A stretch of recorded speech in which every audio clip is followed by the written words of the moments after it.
할렐루야. 오늘 이 밤에 우리 금요기도회로 모였습니다. 아멘 주 예수여 오시옵소서, 이 제목으로 함께 말씀을 좀 나누고자 합니다. 오늘 우리는 어떤 관심을 가지고 살아가고 있습니까? 우리는 너무나 발달된 문명이 발달한 그런 시대에 살고 있습니다. 현대인의 자랑은 기술도시라고 할 만큼 이 테크노폴리스라고 하는 이 기술도시가 현대인의 자랑입니다. 이것은 현대인의 바벨탑이라고도 말할 수 있습니다. 세계에서 몇째냐, 가장 몇 번째로 높은 건물이냐, 몇 번째로 큰 건물이냐, 이런 것들을 재는 것이죠. 우리가 서울에 가면은 롯데타워가 잠실에 있습니다. 몇 메타냐면 535m예요. 하늘로 535m. 지상에서도 저 옆으로 재면은 535m면은 정말 가물가물해요. 그런데 하늘로는 굉장히 그렇게 높은 것 같지는 않은데 535m예요. 세계에서 가장 높은 빌딩은 저 아랍에미레이트에 있는 두바이의 부르주 칼리파라고 하는 건물입니다. 그 건물은 828m예요. 높이가 828m. 그냥 아래가 잘 보이지도 않죠. 여러분, 현대인들은 이렇게 기술 문명이 발전하고 발달함으로 인해서 전능하신 하나님의 자리를 빼앗을 것이라고 그렇게 말합니다. 그만큼 사람들이 이 기술 문명 발달을 믿고 하나님을 믿으려 하지 않고 하나님 없이도 살아갈 수 있다고 그냥 생각하고 그렇게 살아가는 경우가 너무나 많습니다. 불신자들이 대부분 그렇지 않습니까? 그것뿐만 아니라 생명공학이라든지 유전자공학, 또 생명복제기술, 또 군사기술 하면 얼마나 지금 발달했습니까? 1만 킬로 바깥에 오차 범위가 1m, 직경 1m 내라는 거예요. 그러면 쪽집게로 지난번에 그 이란의 솔레이마니인가 그 이란군 총사령관, 미국이 무인 드론으로 미사일 쏘아서 고차만 그냥 박살을 냈어요. 대단하죠. 대단한 기술입니다. 그러다 보니까 사람들이 정말 어떻게 보면 하늘에 닿을 것 같은, 아니 거의 하늘에 닿았다고 생각될 만큼 어마어마한 그런 문명의 탑을 쌓아가면서 하나님을 의지하지 않습니다. 하나님을 의지하지 않고 이 인간의 기술을 의지하고 사람의 기술을 의지하고, 이것이 바로 오늘날의 바벨탑과도 같다 하는 것입니다. 첫 바벨탑은 진흙과 역청으로 쌓았지만은 지금은 속도나 정밀도에 있어서는, 그 효능에 있어서는 거의 조물주 수준이죠. 정말 이 군사무기, 또 인간이 사용하고 있는 이런 발달된 무기들을 한번 보세요. 발달된 이기들을 한번 보세요. 얼마나 잘 만들었습니까? 이제는 총알보다 빠른 정찰기도 있습니다. 총알보다 더 빠른 정찰기도 있어요. 총알 빵 하면 벌써 몇 메타 갑니까? 소리보다 빠르잖아요. 그런데 그거보다 더 빠른 비행기가 있단 말이죠. 미사일은 요즘에는 이제 극초음속 미사일, 대륙간 탄도탄 이런 것들은 성층권 바깥으로 나갔다가 다시 들어오는데 그 속도가 마 10이랍니다. 마 10. 또 마 20. 어떻게 그걸 막아냅니까? 패트리어트 같은 이런 그 미사일로도 막아낼 수가 없는 거예요. 얼마나 무서운지 모릅니다. 그만큼 인간의 기술이 발달하다 보니까 하나님을 두려워하지 아니하고 하나님을 의지하지 아니하고 이제는 인간이 자기 스스로 조물주에 비할 만큼 그렇게 하나님을 떠나고 있다 하는 사실입니다. 인간이 그렇게 기술이 발달하고 문명이 발달하고 하면서 그것이 다 유익만 줬느냐? 그렇지 않습니다. 우리에게 유익만 준 것이 아니라 우리에게 많은 그 대기오염, 또 지질오염, 수질오염, 그로 인해서 인간이 받는 또 고통이 있습니다. 그로 인해서 변화되는 그 기후의 변화로 인해서 인간이 또 재난을 당하고 어려움이 있습니다. 그러면서 또 하나님의 그 도우심이 없이는 어떻게 해결할 수 없는 그런 것을 경험하면서, 그것도 하나님의 또 섭리이기도 하지만, 이렇게 인간은 참 발달한 그 인간의 기술로 인해서 하나님을 떠나고 또 하나님을 멀리하면서 인간의 바벨탑을 쌓고 있습니다. 그런데 그런 어떤 환경적인 오염뿐만 아니라 사실은 인간이 점점 더 행복해져야 되는데 행복해지지는 않고 있다는 거죠. 사람들이 더 정신병자도 많아졌고 또 더 소외된 사람도 많아졌고 또 장애가 있는 사람들이, 특별히 인격 장애가 있는 사람들이 많아졌습니다. 요즘에는 제가 이렇게 뉴스들을 통해서 이렇게 보면은 예전에는 군에 입대하더라도 정말 정신병 해서 이렇게 집으로 돌아가는 병사들이 그렇게 많지는 않았어요. 그런데 요즘에는 1년에 약 6천 명에서 많게는 8천 명까지 된다는 거예요. 도저히 얘 데리고 오는 군생활, 이 군대가 이루어질 수 없다. 부대 생활이 운영이 어렵다. 왜냐하면 병사 한 명이 사고 치려고 자꾸 죽으려고 하고 대인관계가 전혀 되지 않고, 그러니까 그 한 명이 자꾸 죽으려고 하니까 어떡합니까? 거기에 병사를 2명은 붙여야 되고 간부 1명 붙들려 있어야 되고 4명이 필요하다는 거예요. 얘를 감시해 가지고 안 죽게 하려면 4명이 필요하니 그런 병사가 몇 명만 있으면 부대가 운영이 안 되는 거죠. 훈련이 안 되는 거고. 왜 그렇습니까? 이렇게 문명이 발달하고 기술이 발달했으면 더 행복하고 더 나아지고 더 편리한 삶을 살아야 되잖아요. 그런데 소외된 인간들이 더 많고 정신병자가 더 많고, 정신병자까지는 아니라도 인격장애, 감정을 컨트롤하지 못하는 그런 장애, 어떤 그런 거죠. 인격장애라는 게 어떤 습관을 끊지 못하는 그런 장애.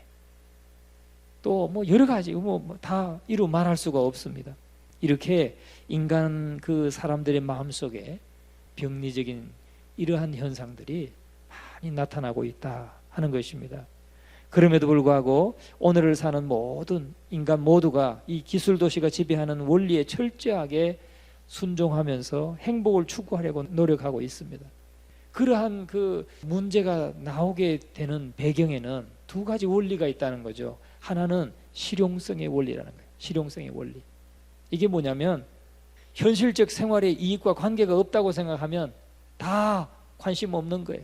나에게 지금 유익이 없으면 관심 없고 다 배제시킨다는 거죠. 다 버려버려요. 귀중한 것인데도 불구하고 관심이 없습니다. 하나님의 말씀이 귀중하고 신앙생활하는 것이 너무나 중요하고 하지만은 내게 유익감을 주지 못하면, 현실에서 직접적인 내게 유익을 주지 못하면 다 내게 필요 없는 것이라고 생각한다는 거죠. 그래서 신앙생활도 안 하게 되고 하나님을 거부하게 되고 믿지 않게 되고 신이 어딨냐? 이러니까 인간이 정상적인 인간이 될 수가 없는 것이죠. 하나님도 믿고 하나님 앞에서 그 영이 바로 서야 우리가 인간 삶에서도 늘 바른 관계 속에서 할 수 있는 온전한 인격을 가지고 살아갈 수 있는데, 이게 다 막혀 있으니까 어떻게 인간관계가 안 막힐 수가 없는 것이죠. 여러분, 그래서 우리 아이들이 어려서부터 하나님을 예배하고 하나님을 인격적으로 이렇게 만난다는 것은 굉장히 중요한 것입니다.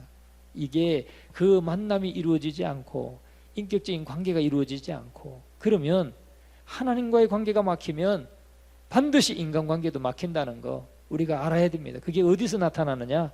다 성장해서 나타납니다. 다 성장해서. 직장생활이 어렵고 사회생활이 어렵고 그런 것들이 하나님과가 막히면 다 그렇게 되는 것이죠. 그래서 이 죄라든가 구원이라든가 천국이라든가 심판이라든가 하는 것, 이런 것들은 자기가 현실적으로 자기에게 유익을 주지 못하니까 다 관심이 없는 거예요. 다 버려버리는 겁니다. 그래서 정말 재미가 있는지 없는지 그것 따져가지고 또 말씀을 버리고 그렇게 해서 하나님을 떠나고 하나님과의 관계가 바로 서지 못하고 그런 사람들이 너무나 많다. 이게 실용성의 원리입니다. 사람들이 자기에게 유익이 있느냐 없느냐 그것만 추구한다는 거죠. 그런데 영적인 유익도 사실은 생각하고 영적인 유익을 생각해서 말씀을 읽고 예배하고 기도하고 하는 이 신앙생활이 되면은 되는데, 그게 안 되면 이제는 다 막히게 돼 있다는 것을 우리가 기억해야 될 것입니다. 두 번째는 현대를 지배하는 또 하나의 원리는 뭐냐면 불경성입니다. 불경한 마음이죠. 다시 말하면 비종교적인 생활 태도를 강요한다는 겁니다. 신앙생활을 원하지 않는다는 거죠. 신앙생활이 아닌 거, 내 마음대로 살아가는 거, 내 뜻대로 살아가는 거, 그런 것을 강요한다는 겁니다. 그들의 유일한 관심은 오직 땅에 있어요. 현실에 있어요. 그래서 오직 땅의 것, 나에게 쾌락을 주느냐, 기쁨을 주느냐, 재미를 주느냐, 또 현실에서 정말 나에게 뭔가 좀 이것이 유익함이 있느냐, 이것만 따진다는 거죠. 그러면서 종교적이거나 신앙적이라는 말은 영혼을 포기해버리고 육을 살찌우는 이 현대인에게는 아무런 의미가 없다는 것입니다. 여러분, 오늘 우리는 정말 우리뿐만 아니라 우리 가족들, 또 우리가 함께 하고 있는 우리 성도들, 정말 귀한 분들이라는 걸 다시 한번 생각하고, 이 하늘의 영원한 가치, 또 복음의 진리에 대한 가치, 하늘나라에 대한 가치, 이것을 알고 깨닫고 늘 이렇게 하나님의 말씀에 기울이고 경건과 절제와 기도와 이런 삶에 우리가 이렇게 집중하고 있다는 것은 굉장히 중요한 것입니다.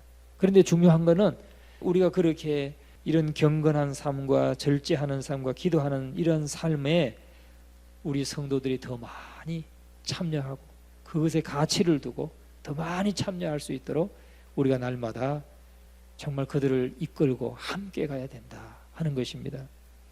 여러분, 우리가 세상과 동화되기 위해서 자꾸 하나님을 멀리하고 떠나서는 안 된다는 거죠.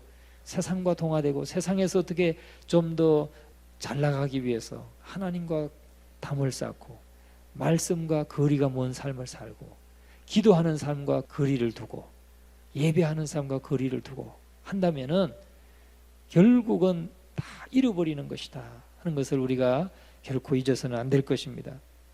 그래서 우리가 이 세속 사회 속에서 정말 직장 생활하면서 우리가 이 기독교 신앙을 어떻게 지켜갈 것인가, 어떻게 저들에게 우리가 전도를 하고 어떻게 신앙생활을 해나가야 할 것인가, 이런 것에 대해서 정말 그 불안을 끼는 사람들이 많이 있습니다. 그러나 하나님과의 관계를 가까이 하고 늘 주님께 붙어 있으면 우리가 얼마든지 더 정말 그들에게 더 선한 영향력을 나타내고 또 우리의 믿음을 지키면서 하나님을 온전히 따르게 될 줄로 믿습니다.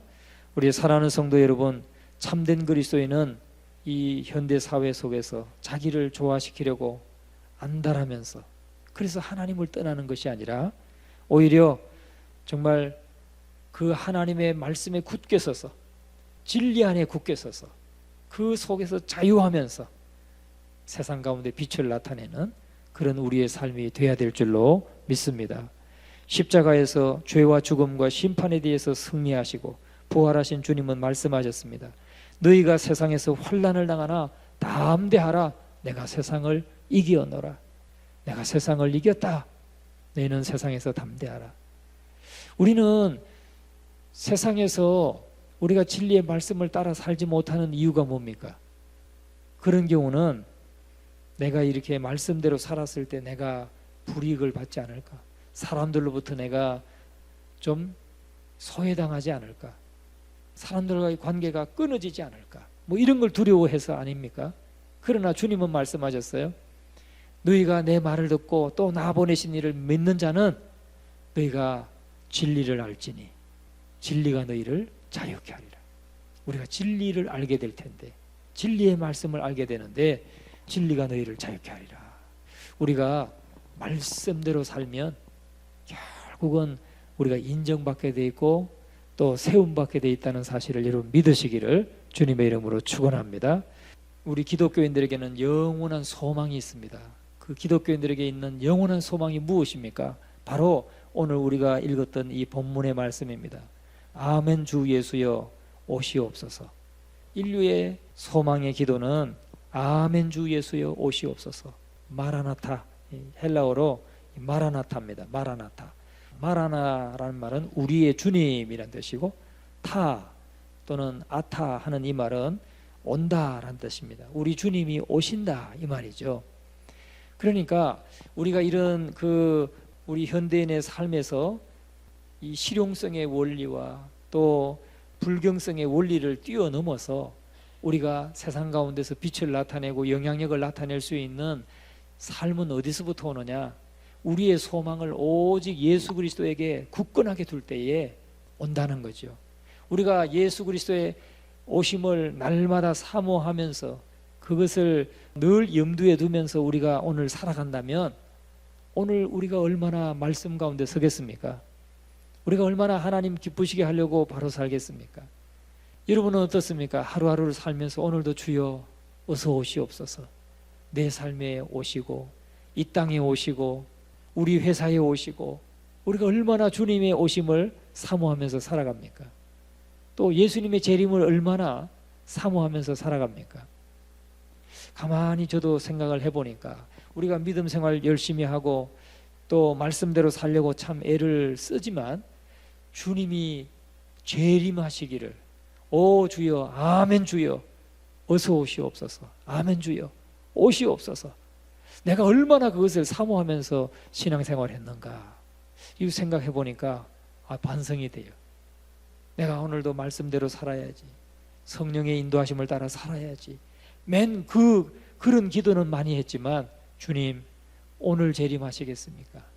내일 재림하시겠습니까? 주님의 재림을 우리가 염두에 두고 살아간 적은 참 잘 없잖아요. 오늘 우리가 그것을 좀 반성해야 될 줄 믿습니다. 우리가 주 예수여 어서 오시옵소서, 오시옵소서, 우리가 주님을 늘 사모하는 우리의 삶이 되기를 주의 이름으로 축원합니다. 사도 요한의 기도는 역사와 시간을 뛰어넘는 소망의 기도를 했어요. 그게 아멘 주 예수여 오시옵소서, 주님의 재림을 간절히 사모했다는 거죠.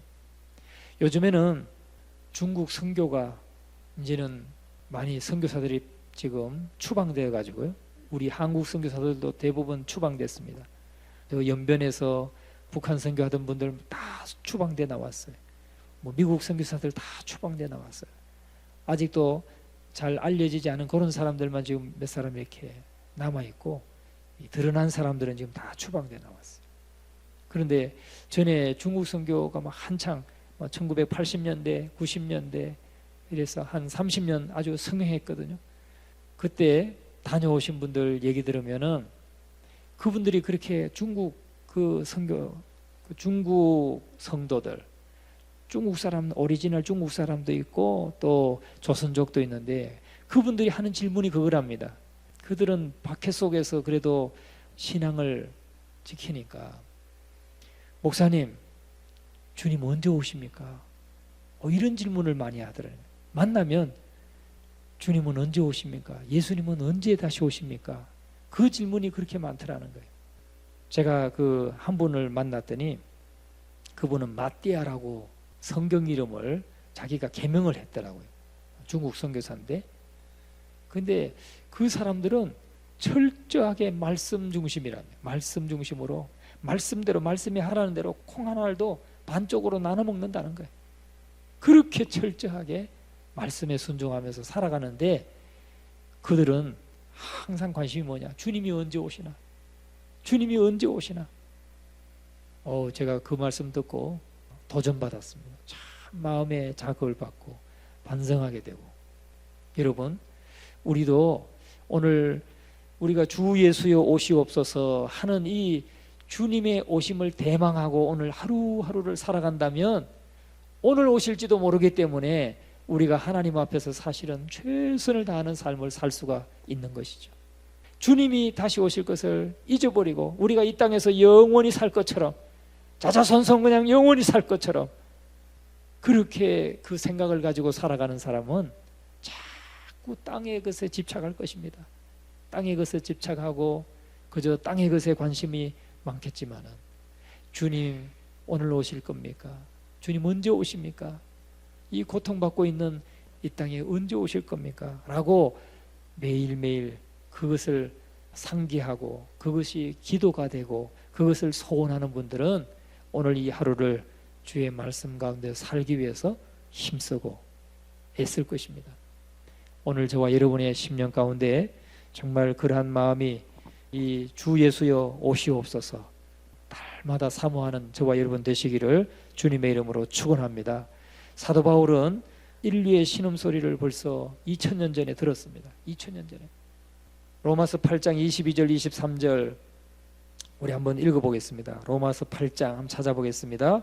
로마서 8장 22절 23절 같이 읽겠습니다.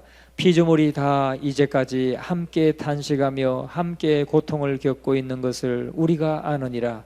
그뿐 아니라 또한 우리 곧 성령의 처음 익은 열매를 받은 우리까지도 속으로 탄식하여 양자될 것 곧 우리 몸의 속량을 기다리느니라. 아멘.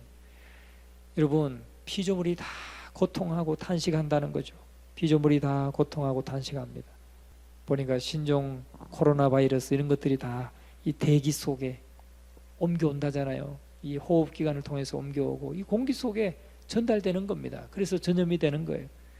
뭐 그런 것뿐만 아니라 피조물, 모든 피조물이 다 이제까지 함께 탄식하며 함께 고통을 겪고 있는 것을 우리가 아느니라.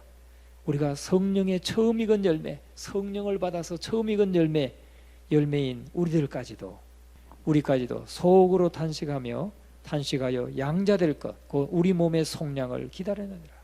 그러니까 모든 피조물은, 인간을 비롯해서 모든 피조물은 죄로 인해서 고통받고 있다 하는 것을 말씀하고 있습니다.